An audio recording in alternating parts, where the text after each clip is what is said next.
Hello दोस्तों, आज से इस वीडियो में हम उन 11 बातों के बारे में जानेंगे जो कि हमें श्रीमद् भागवत गीता से सीखने को मिलती है।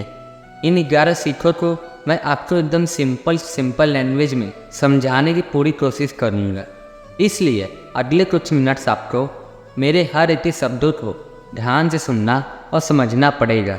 तो बिना आपका कीमती समय बर्बाद किए बढ़ते हैं उस इतिहास के सबसे बड़े ज्ञान के खजाने की ओर, जो कि इस दुनिया के ही नहीं पूरी सृष्टि के सबसे बड़े मोटिवेशन स्पीकर श्री कृष्ण द्वारा लिया गया है, और जिसको कोई भी इंसान बड़ी आसानी से समझ के अपनी जिंदगी में वो सब पा सकता है जिसे वो पाना चाहता है। चाहे खुशी पाना हो या चाहे सफलता पाना हो, चाहे रिश्ता निभाना सीखना हो या चाहे जिंदगी को बेहतर बनाना हो।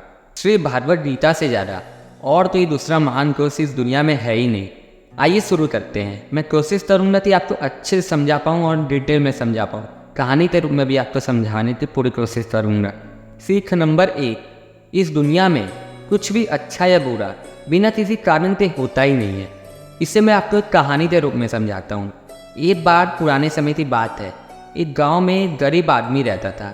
उसको जब बच्चा हुआ तो वह बिल्कुल स्वस्थ था, लेकिन एक बार किसी कारणवश उसके बच्चे की हाथ की उंगली कट गई और वो बहुत दुखी हुआ कि मेरे बच्चे के साथ ही ऐसा होना था। और वो हमेशा भगवान तो इस बात के लिए कोसता था कि पता नहीं भगवान तो मेरे से क्या दुश्मनी है जो मेरे बच्चे की उंगली काट ली। समय बीतता गया और एक दिन उस गांव में इस साधु के वेश में एक मायावी राक्षस आया, जो कि बहुत सारे बच्चों की बलि चढ़ाने आया था। और उसने उस बच्चे को भी पकड़ लिया और वो उस बच्चे की बलि चढ़ाने ही जा रहा था।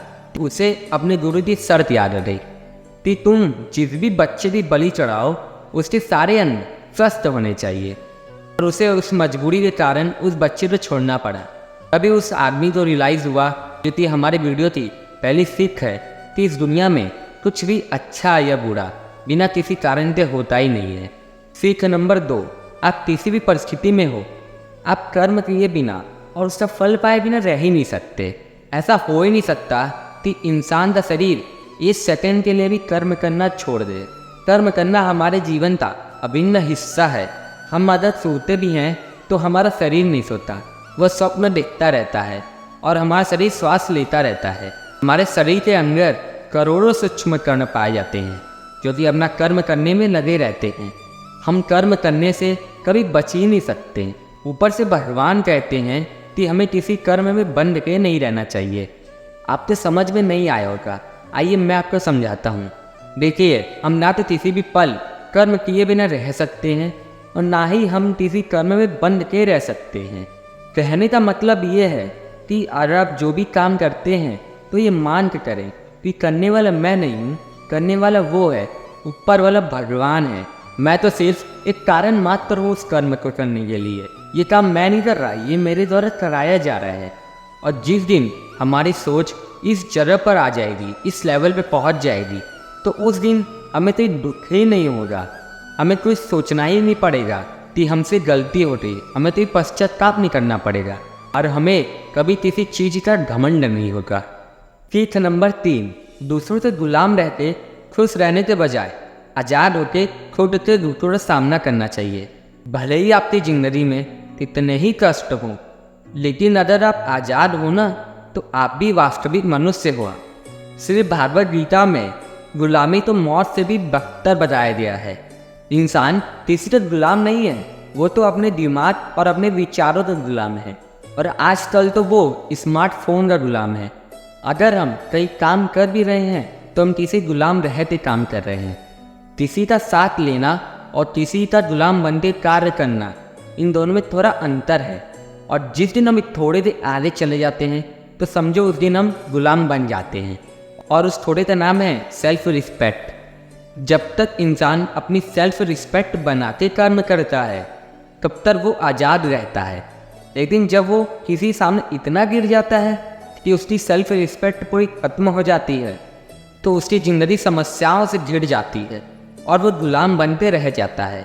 इसलिए दूसरों के गुलाम रहते खुश रहने से अच्छा आज़ाद होकर खुद की समस्याओं का सामना करो। सीख नंबर 4, वासना, गुस्सा, लालच, ये तीनों नर्क के दरवाजे के समान हैं। वासना के बिना हम किसी मकसद से तो काम कर ही नहीं सकते, और मकसद पूरा करने के लिए हमारे मन में वासना डिज़ायर होना बहुत ज़रूरी है। लेकिन जब उन मकसद पूरा करने के लिए हम केवल और केवल खुद खतीत सीमित रह जाते हैं, और आपको इस बात से कोई फ़र्क नहीं पड़ता कि सामने वाले का कितना नुकसान हो रहा है आपके डिज़ायर की वजह से, फिर वो वासना ना तो आपको बहुत दुख देने वाली बन जाती है, क्योंकि कभी ना कभी आगे जाकर आपको उसके बुरे नतीजों का सामना करना पड़ेगा। गुस्से के बारे में क्या बोले, गुस्सा हमारे कमज़ोर होने का सबसे बड़ा सबूत है। जो इंसान बहुत ज़्यादा गुस्सा करता है तो वो बहुत ज़्यादा कमज़ोर होता है। ठीक है, अगर किसी को डराने के लिए थोड़ा बहुत गुस्से की एक्टिंग कर लिया जाए तो वो ठीक है, लेकिन ये क्या बात हुई, बीपी हाई हो गया, आँखें लाल हो गई, पसीना आ गया, आउट ऑफ कंट्रोल हो गए। लालच, सोने की मुर्गी वाली कहानी को आपने बचपन में सुनी होती। जो मुर्गी एक दिन में सोने का अंडा देती थी, लेकिन एक दिन उसके मालिक ने सोचा जब ये रोज़ इस सोने का अंडा दे रही है तो इसके पेट में कितने अंडे होंगे, और मैं अब रोज़ अंडे लेते थक चुका हूँ। अब मैं एक बार में इसका पेट काट के पूरे अंडे निकाल लूँगा, बहुत अमीर बन जाऊँगा। पर आखिर में क्या हुआ, मुर्गी मर गई, जो उसे मिल रहा था वो भी नहीं मिल रहा। इसीलिए कहा जाता है वासना, गुस्सा और लालच, डिज़ायर, एंग्री एंड ग्रीड, ये तीनों नर्क के समान है।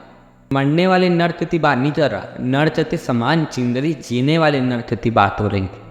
सीख नंबर 5, इंसान जब पैदा होता है तो वह नंगा होता है, और जब मरता भी है ना तो उसे ऐसे ही जला दिया जाता है। अपने साथ कुछ भी लेते नहीं जाता, वो कुछ लेते जा ही नहीं पाता है। जिंदगी में जो कुछ भी हमें यहाँ आने के बाद मिला है, अब वो आपके आने से पहले किसी और का था, और जब आप यहाँ से चले जाओगे तो वो किसी और का भी हो जाएगा। जो पैसा आपके पास है, जो नाम आपके पास है, इस जगह पर आप अब हो, इस जगह पर अभी आप खड़े हो, उस जगह पर आपसे पहले कोई और था, और आज भले ही आप यहाँ हो लेकिन कल कोई और आपकी जगह ले लेगा। और यही इस सृष्टि का नियम है, और श्री भागवत गीता में सबसे बड़ी सीख है जो आज हर पृथ्वीवासी को सीखनी बहुत ज़रूरी है। अगर बदलाव सृष्टि का नियम है तो ऐसी कौन सी चीज़ है जो हमारे मरने के बाद भी इस दुनिया में रह जाती है? कोई तो चीज़ होगी जो हमारे बाद भी इस दुनिया में रहती है हमारे नाम से, वह इंसानियत। से पहले एक अच्छा इंसान बनिए। हर एक मनुष्य उस परमात्मा का ही अंश है, और हमारा हर एक तार उस परमात्मा से जुड़ा है। हमारी आत्मा कभी गलत नहीं होती। हमारे शरीर के सुखों के लिए हम तो गलत काम कर बैठते हैं, जिसका नतीजा भी गलती होता है। खैर छोड़िए, आज हमारे पास जो कुछ भी है, चाहे हमारा प्यार हो, चाहे रिश्ता हो, चाहे पैसा हो, चाहे नाम हो, हमसे एक ना एक दिन वो जरूर छीन ही जाएगा। और यही सृष्टि का नियम है। जो कल किसी और का था वो आज आपका है, लेकिन आज जो आपका है वो कल किसी और का हो जाएगा।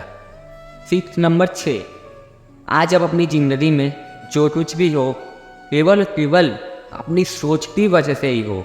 इंसान अगर किसी लेवल पे पहुंच पाया है ना, चाहे वो लेवल ऊपर हो चाहे वो लेवल नीचे हो, वो केवल अपनी सोच की वजह से ही पहुंच पाया है। अगर एक भिखारी भी अमीर बनना चाहता है तो वो बन सकता है, और अगर एक अमीर गरीब बनना चाहता है तो वो भी बन सकता है। अगर कोई किसी चीज़ में महान है ना, तो वो केवल अपनी सोच की वजह से ही है। किसी काम को अपने से पूरा करने में बहुत साल लग सकते हैं, 10 साल, 20 साल, 30 साल, 50 साल, 60 साल, लेकिन उतने साल तक अगर आप अपने लक्ष्य से नहीं भटकते हो तो वो केवल आपकी सोच की वजह से ही है।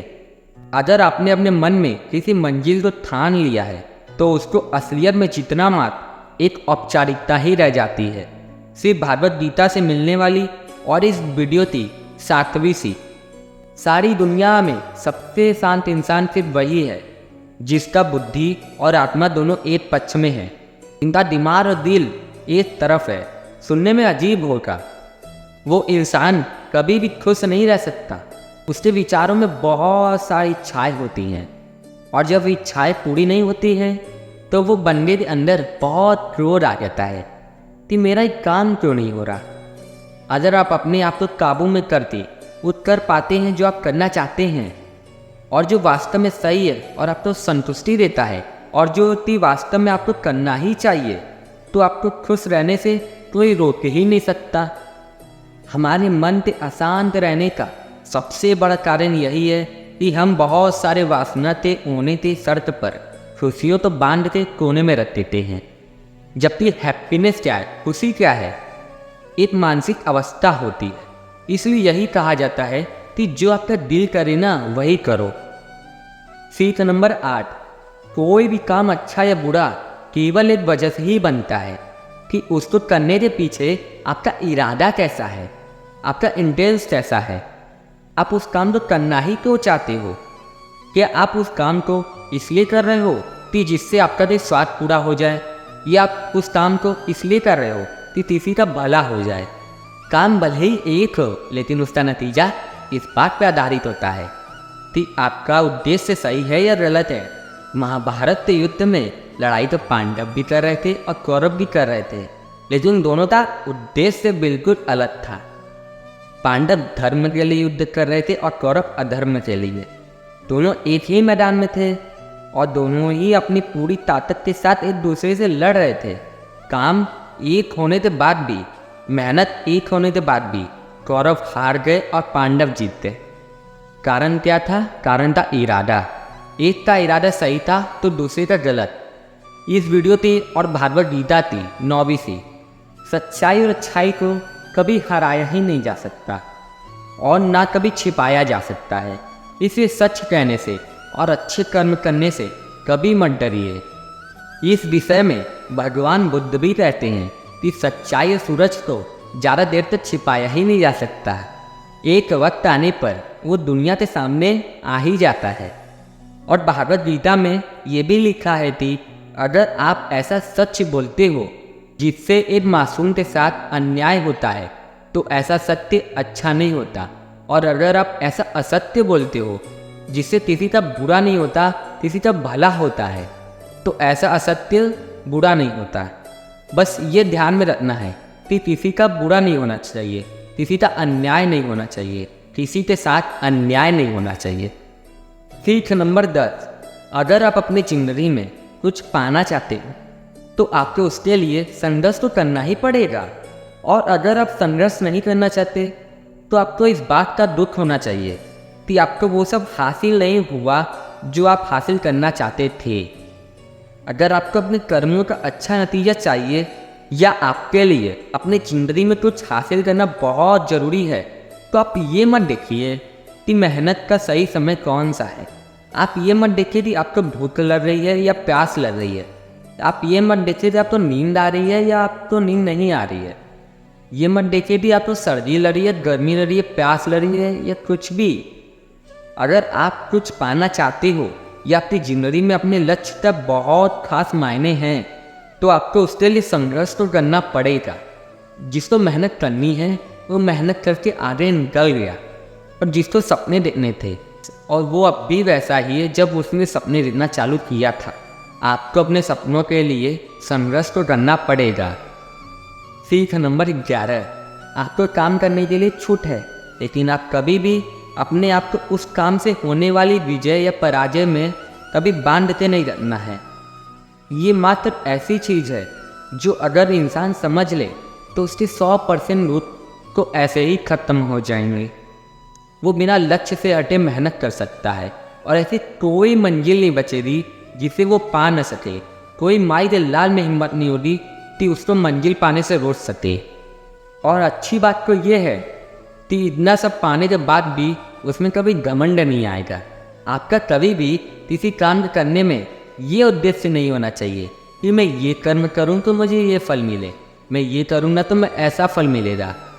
अक्सर ये होता है कि हम कर्म तो करते हैं, लेकिन कर्म से ज़्यादा हम इच्छाओं के बारे में सोच लेते हैं। हमारे मन में वासना आने लगती है। हम हर समय यही सोचते हैं कि मैं इतनी मेहनत कर रहा हूँ, मुझे सक्सेस क्यों नहीं मिली, मुझे सक्सेस मिलने चाहिए, मैं डिज़र्व करता हूँ।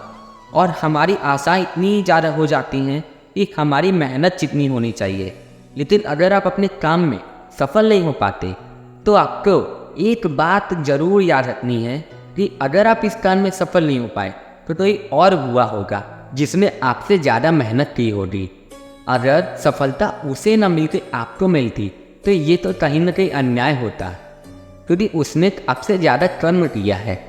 श्री भागवत गीता में श्री कृष्ण परिणाम के बारे में सोचने से तो एकदम मना करते हैं। श्री कृष्ण कहते हैं कि अर्जुन, तू ये लड़ाई जीते या हारे तू आएगा मेरे पास ही ना। ये तो नहीं है तू हार के कहीं और चला जाएगा, ये तो नहीं है कि तू जीत के कहीं और चला जाएगा। जैसा सब पहले था वैसा ही बाद में भी होगा। इसलिए तू उठ, तू युद्ध के परिणाम के बारे में सोचे बिना ये समझते लड़ाई कर कि लड़ाई तू नहीं यानी स्वयं मैं श्री कृष्ण कर रहा हूँ, और फिर जो इस लड़ाई का परिणाम आए वो देखा जाएगा। अर्जुन को केवल लड़ाई करनी थी और वो लड़ा। श्री कृष्ण तो परिणाम लेना था और उन्होंने दिया। श्री कृष्ण ने कहा कि अर्जुन, तू तो सिर्फ जरिया है इस कर्म को करने का, तू केवल एक छोटी सी वजह है उस काम को करने का, पर वास्तव में तो मैं श्री कृष्ण ही इस कर्म को कर रहा हूँ। इसलिए दोस्तों, आप सिर्फ मेहनत कीजिए, अपने कर्म कीजिए। कहते हैं ना, कर्म कर फल की चिंता ना कर। तो दोस्तों, अगर आपको ये वीडियो अच्छी लगी हो, जरा सा भी आपको इस वीडियो से थोड़ी सी भी सीख मिली हो, तो इस वीडियो को लाइक और सब्सक्राइब जरूर कीजिएगा। और इसके नेक्स्ट पार्ट के लिए 11 और विचार जानने के लिए पार्ट 2 कमेंट में जरूर लिखिएगा। राधे राधे।